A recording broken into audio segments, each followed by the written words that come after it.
siang. Assalamualaikum warahmatullahi wabarakatuh.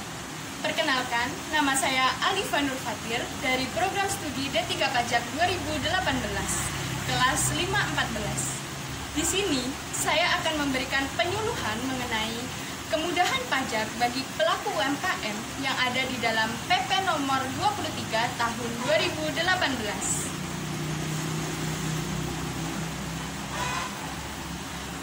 Materi yang akan saya sampaikan yakni mengenai pengertian UMKM dan juga PP nomor 23 tahun 2018. Apa sih UMKM? Jadi, menurut keputusan Presiden Republik Indonesia nomor 99 tahun 1998, UMKM adalah kegiatan ekonomi rakyat yang berskala kecil dengan bidang usaha yang secara mayoritas merupakan kegiatan usaha kecil dan perlu dilindungi untuk mencegah dari persaingan usaha yang tidak sehat. Kemudian, ada pula ahli yang memberikan pengertiannya mengenai UMKM, yakni Rujito. Menurut Rujito, UMKM adalah usaha yang punya peranan penting dalam perekonomian negara Indonesia, baik dari sisi lapangan kerja yang tercipta maupun dari sisi jumlah usahanya. Selanjutnya, saya akan membahas mengenai kriteria UMKM. Seperti yang kita ketahui, UMKM adalah usaha mikro, kecil, dan juga menengah. Usaha mikro dapat diartikan sebagai usaha ekonomi produktif yang dimiliki perorangan maupun badan usaha sesuai dengan kriteria usaha mikro. Kriteria usaha mikro yakni usaha yang memiliki kekayaan bersih mencapai 50 juta, non tanah dan bangunan, dan juga memiliki hasil penjualan paling banyak adalah 300 juta rupiah. Sedangkan untuk usaha kecil merupakan usaha ekonomi produktif yang independen atau berdiri sendiri, baik yang dimiliki perorangan atau kelompok dan bukan sebagai badan usaha, cabang dari perusahaan utama, yang dikuasai dan dimiliki serta menjadi bagian baik langsung maupun tidak langsung dari usaha menengah. Kriteria untuk usaha kecil ialah usaha yang memiliki kekayaan bersih mencapai 50 juta rupiah sampai dengan 500 juta rupiah dan memiliki hasil penjualan sebesar 300 juta rupiah sampai 2,5 miliar rupiah. Selanjutnya, untuk usaha menengah adalah usaha dalam ekonomi produktif dan bukan merupakan cabang atau anak usaha dari perusahaan pusat, serta menjadi bagian secara langsung maupun tak langsung terhadap suatu usaha kecil atau usaha besar dengan total kekayaan bersih yang telah diatur dalam peraturan perundang-undangan. Untuk usaha menengah, kriterianya ialah usaha yang memiliki kekayaan bersih mencapai 500 juta rupiah sampai dengan 10 miliar rupiah dan hasil penjualan sebesar 2,5 miliar rupiah sampai dengan 10 miliar rupiah. Kemudian, berapa sih tarif yang ada di dalam PP nomor 23 tahun 2018? Jadi, besarnya tarif di dalam PP tersebut adalah sebesar 0,5% dan bersifat final. PP ini mulai berlaku pada tanggal 1 Juli tahun 2018 menggantikan PP nomor 46 tahun 2013. Besarnya tarif 0,5% final bersifat opsional.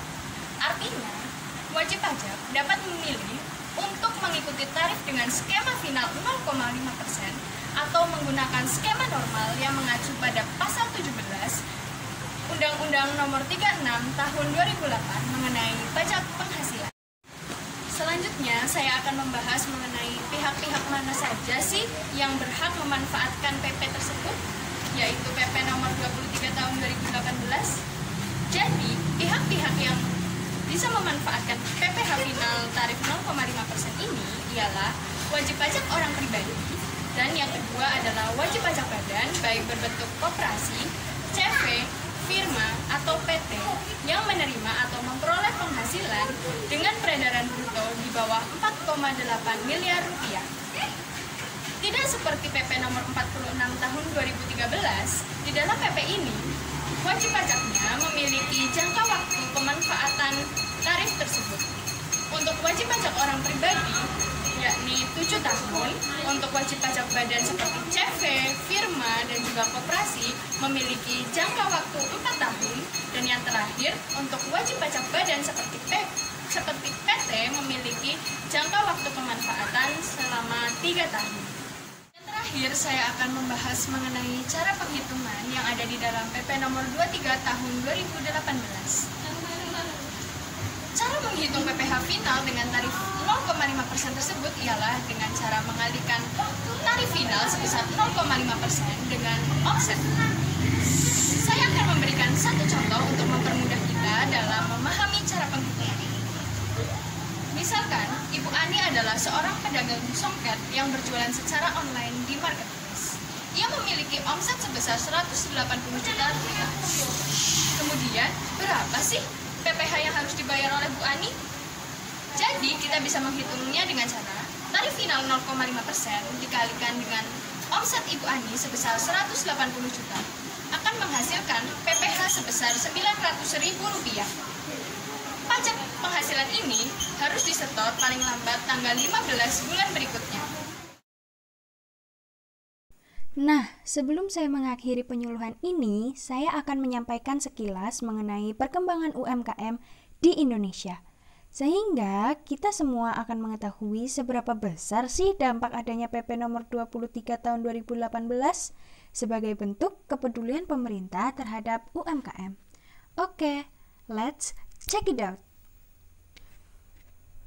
Di sini saya menyajikan tabel mengenai jumlah UMKM yang ada di Indonesia sejak tahun 2009 hingga 2017. Di tahun 2009, jumlah UMKM adalah sebanyak 52.764.750 unit dengan pangsa sebesar 99,99%. Di tahun 2010, jumlah UMKM di Indonesia ada 54.114.821 unit dengan pangsa sebesar 100,53%.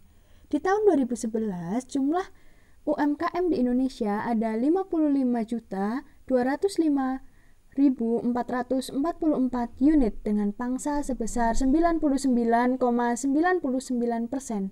Sampai dengan 2017, jumlah UMKM terus meningkat di Indonesia dengan pangsa sebesar 99,99%. Pada tahun 2014 hingga 2016, jumlah UMKM lebih dari 57.900.000 unit. Dan pada tahun 2017, jumlahnya diperkirakan berkembang sampai lebih dari 59 juta unit. Dan pada tahun 2016, Presiden Republik Indonesia menyatakan UMKM yang memiliki daya tahan tinggi akan mampu untuk menopang perekonomian negara bahkan saat terjadi krisis global. Bahkan UMKM telah menjadi tulang punggung perekonomian Indonesia dan ASEAN. Jadi, dari pembahasan tersebut, kita dapat mengetahui dengan adanya penurunan tarif pajak UMKM maka akan cukup signifikan dalam membantu perkembangan UMKM di Indonesia. Sekian penyuluhan yang dapat saya sampaikan. Apabila ada kesalahan kata, saya mohon maaf yang sebesar-besarnya. Sekian, wassalamualaikum warahmatullahi wabarakatuh.